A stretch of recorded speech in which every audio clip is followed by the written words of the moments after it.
Hey, hey, hey, it's time for Unit 10 Solutions and Solubility. In this unit, you're going to learn all about what solutions are, how they're made, how their concentration is measured, and how dissolving something in water can affect its melting and boiling point. So, doesn't that sound like fun? Yeah. All right, on to the show. What is a solution? Well, a solution by definition is a homogeneous mixture made of a solute dissolved into a solvent. And by homogeneous, I mean that if you were to take a sample from any point within the volume of the solution, it would have identical composition. In fact, the particles are so finely separated and small that you cannot separate a solution by filtering. So, if you want to separate salt from salt water, pouring it through filtering, it's just not going to happen. All the particles are so small, they will pass right through the holes in the smallest filter. Also, the particles are too small to reflect light, which means that solutions are also transparent. If it's cloudy, it's not a solution. It might be a suspension or a colloid, but it's not a solution. An aqueous solution is when the solvent is water, and water has been called the universal solvent. However, you cannot actually use it to dissolve the universe. Not everything dissolves in water, but lots of stuff dissolves in water. You don't. Otherwise, when you took a shower, it would be like the end of The Wicked Witch of the West. I'm melting. Oh, what a world, what a world. I don't know why I'm saying it in that accent, but actually, technically, the Wicked Witch of the West wasn't melting because no heat was being added, unless the reaction of water plus Wicked Witch of the West is exothermic, in which case I suppose it is possible, in which case she should have said, I'm reacting, but I think the more appropriate term would be, I'm dissolving. All right, enough on that. So this is what it looks like when you have water attaching onto solute ions and pulling it off the solid crystal lattice. So what we're going to do is take a close-up view. The positive hydrogen ions attract to negative ions. The partially positive end of a water molecule, which is the hydrogen end, attracts to negative ions, surrounds the ion, and pulls it off of the crystal lattice. So you can see right there. So let's have a close-up view of what's going on with this whole deal. Again, you can see how the water molecules are going to the ionic crystal and pulling off the ions. Now, the oxygen ends, which are the partially negative end of the water molecules, attaching to the positive ion and removing that from the crystal lattice. So the water molecules just basically go up to the crystal, and the opposite charges attract. The water molecules pull the ions off the crystal, and the water molecules keep the ions from coming back together again. Now, the more tightly attracted the ions are to each other, the harder it is for the water molecules to do their job. So, more soluble solids are the ones that are more attracted to the water than they are to the other ions in the crystal lattice. Less soluble substances consist of ions that are more attracted to each other than they are to water molecules. So, how can you tell what dissolves in what? Well, it comes down to molecular polarity. Water is polar. It has a bent shape, one line of symmetry, and therefore an asymmetrical charge distribution. The oxygen is partially negative, the hydrogen is partially positive, and having oppositely charged ends means that it can attract to anything that has electric charge. So polar solvents like water will dissolve polar solutes like sugar or ionic solutes like salt. Whereas nonpolar solvents like benzene, which has 6 lines of symmetry, dissolves nonpolar solutes. You know how if you pour water into a plastic cup, the water won't dissolve the plastic cup? Well, benzene can, because the cup is nonpolar and benzene is nonpolar. The rule is very simple. It's called like dissolves like. So solutes and solvents with similar polarities are able to attract to each other. This is why water cannot dissolve oil. Oil is nonpolar, and therefore there's nothing for water to grab onto to dissolve. So, as you can see in this diagram here, the negative end of the water molecule attracts to the positive ion, and the positive end of a water molecule attracts to the negative ion. The more tightly packed, the more attracted the ions are to each other, the more water molecules it's going to take to separate them. And therefore, the less water molecules will be available after a time. So things that attract each other more strongly are going to take more water molecules to dissolve, and therefore you can dissolve less of it in the water. So, what we have here is actually a picture of a styrofoam cup dissolving in acetone. Acetone is a nonpolar solvent, which is why you can use it for nail polish remover, because nail polish is essentially just plastic. Plastic is nonpolar, nail polish remover is nonpolar, so the plastic can dissolve in the nail polish remover. Now, oil and water don't mix because oil is nonpolar and water is polar. Water can only grab onto things that have charges. Oil doesn't have charges. Therefore, oil just slips right through water's fingers. Now, the reason why the oil ends up on top and the water ends up on bottom, water is more dense, so it sinks and pushes the oil up. However, a common misconception is the reason oil and water don't mix is because they have different densities. This is not true. Salt and water have different densities, but no one would argue you can't dissolve salt in water. The reason the oil floats is because the oil is less dense. But the reason that they don't mix to begin with is because their polarities are different. So let's take a nonpolar molecule like hexane and dissolve it into water. So here goes the hexane. We're going to pour that into the water. And then we're going to zoom in to see what's happening at the molecular level. So the water molecules, being polar, want to grab onto charged particles. But the nonpolar oil molecules are not polar. They don't have any charges. So there's nothing for water to grab onto. So, gradually over time, the water molecules, being more dense, will begin to sink, being more affected by gravity, and the oil molecules will be pushed upwards as a result. You'll form little globs, little bubbles of water, and little bubbles of oil that will gradually all separate out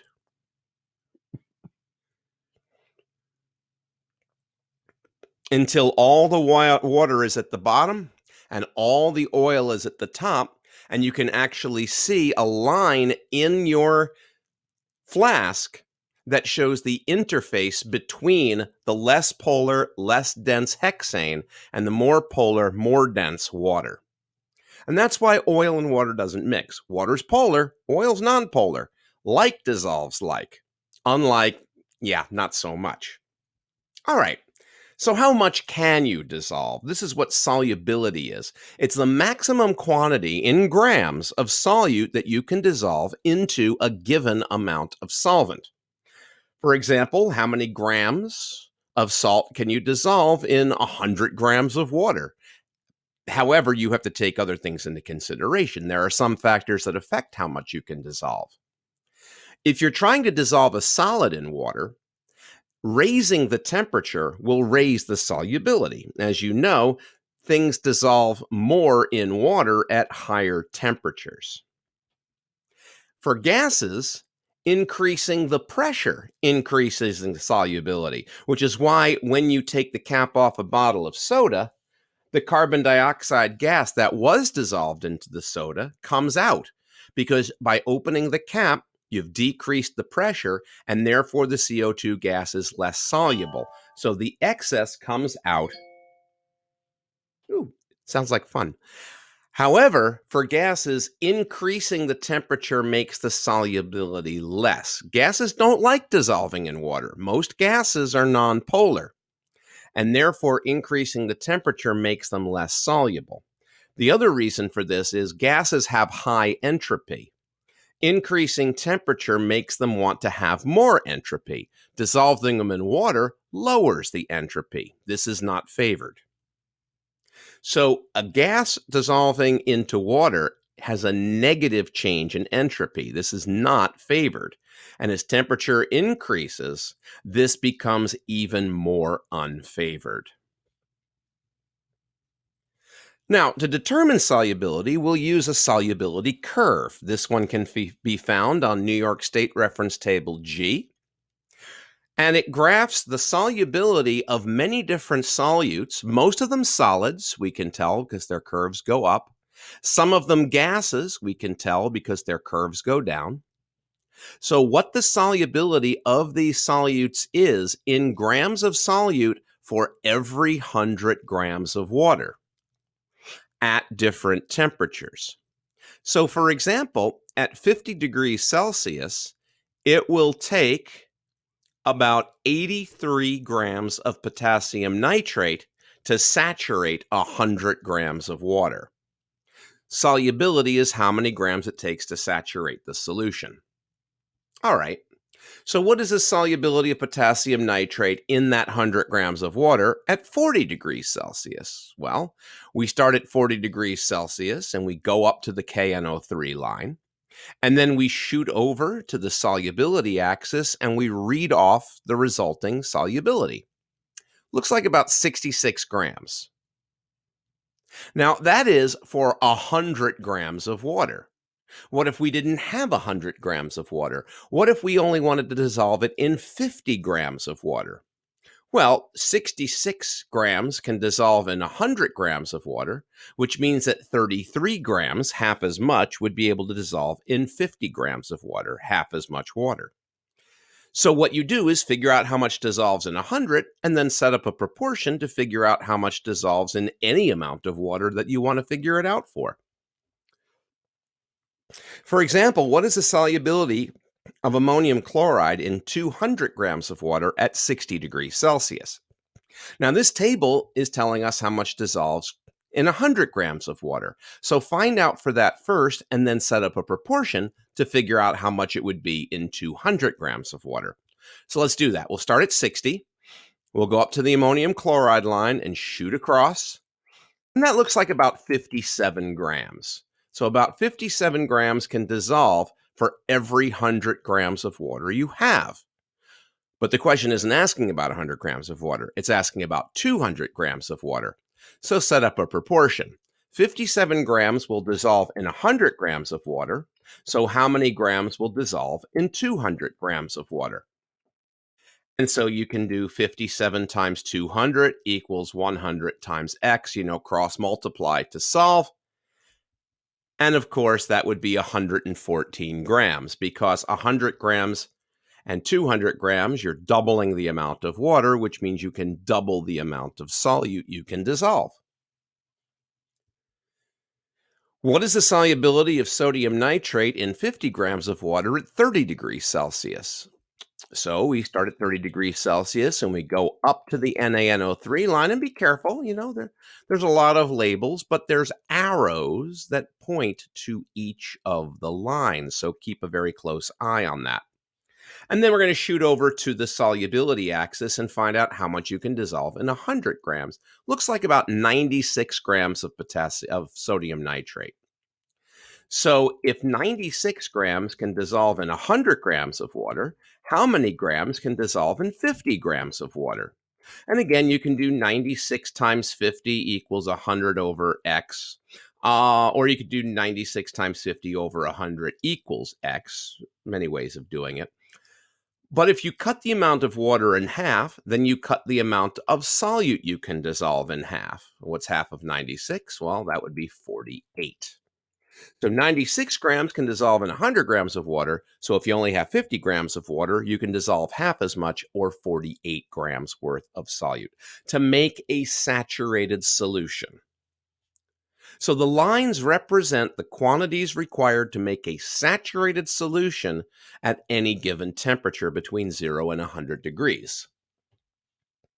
But do we have to have a saturated solution? Well, there's actually 3 conditions you can find a solution in. So, solubility is only for saturated solutions. So, that line represents a saturated solution. If you're over the line, it's saturated with precipitate. In other words, imagine you have a restaurant that can hold 80 people. If 80 people show up, every chair is full and the restaurant is saturated. But if 100 people show up, only 80 of them can go into the restaurant. The excess 20 will have to wait outside with those stupid buzzers.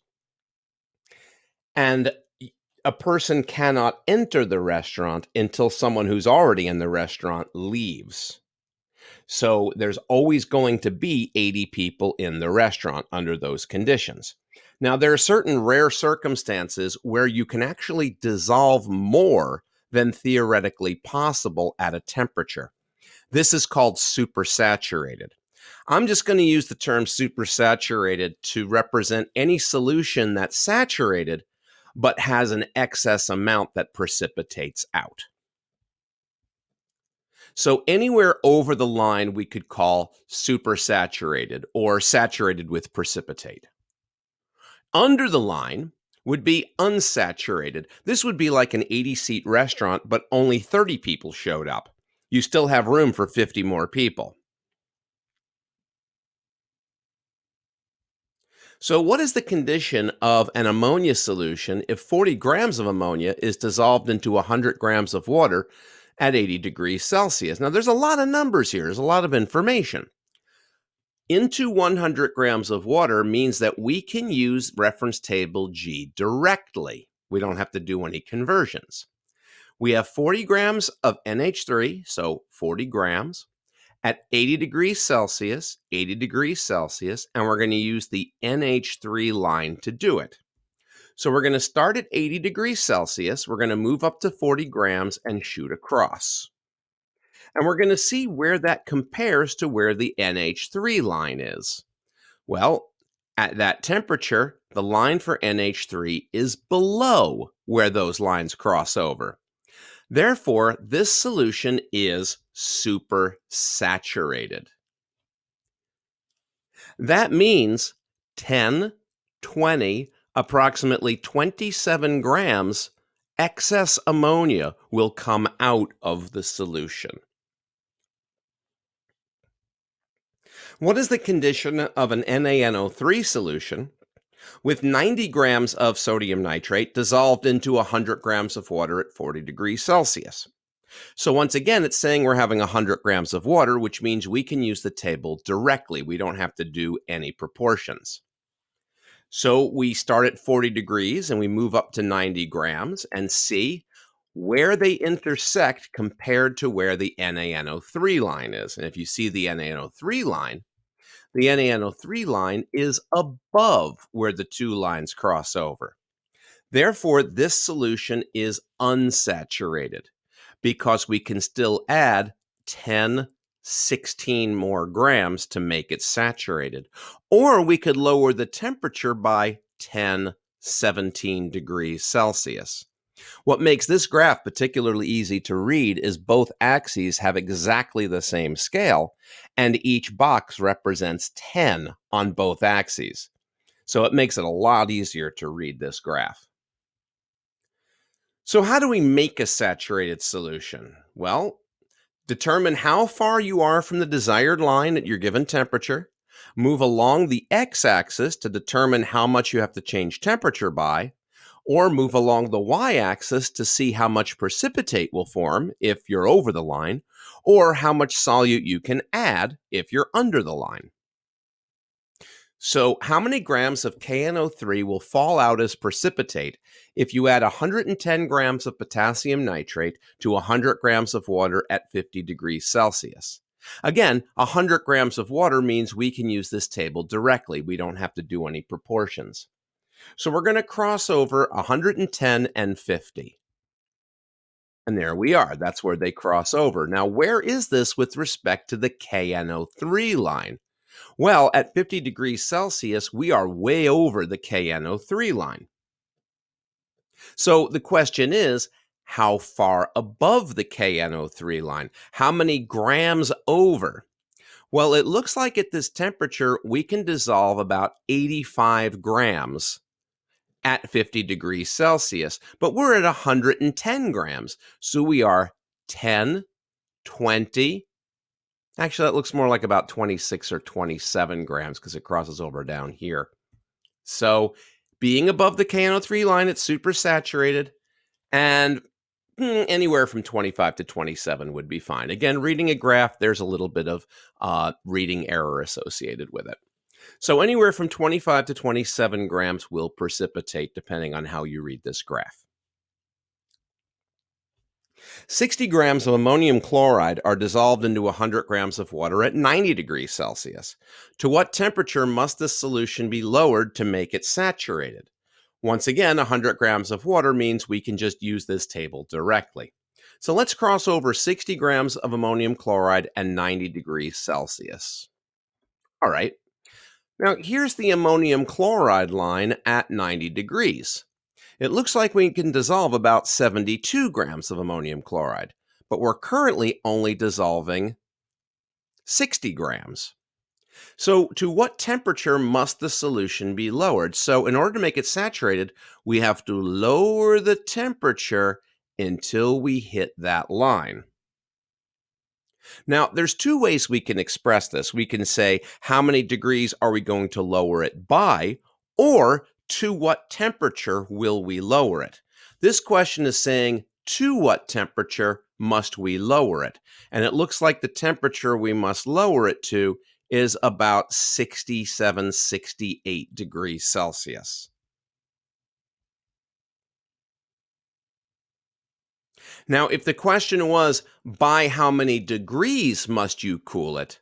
Then you must cool it 10, 20, about 22 degrees. So the question could ask, by how much do you have to raise it or lower it? Or to what temperature or grams do you have to raise it or lower it? So make sure you tailor your answer specifically to the way the question is asked. And all I have to say is at this point, for those about to dissolve, we salute you. And that's all there is to this particular topic. Next time, we're going to take a look at concentration of solution, and we'll be dealing with it both in molarity, which will be one video, and parts per million and percent, which will be a second video. But until that time, bye.